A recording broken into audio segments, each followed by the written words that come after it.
违章建筑铁皮屋，那是本法在106年1月份，在这个地方查获职业性大土场，进一步报请建设处来执行拆除作业的程序，落实第三方警政，扩大打击犯罪。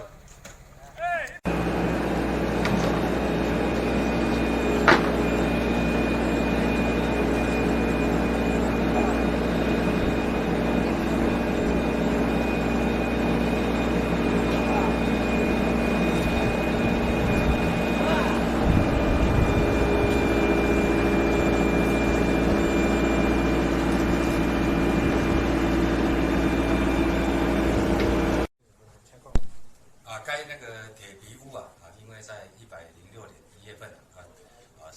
为我们警方查获职业赌场，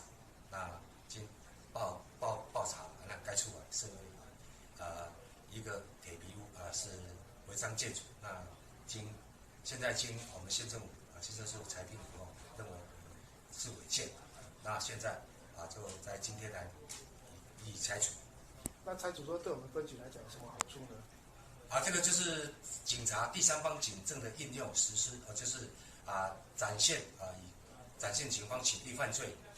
的决心与立场。那以后如果民众提供这种场地，会不会像这样子的拆除被拆掉的命令呢？在这边也要呼吁那有出租的话，那应该要慎选对象、合作对象。那如果提供给场所给人家违法犯法的话，那你除了相关人员可能要设刑法来移办以外，有关的违章处所可能我们警方一定会依照第三方警政的策略来报县政府来予以拆除。所以在这方面警方要展示立场与决心，绝对对犯罪不以手软。好 ，OK 后。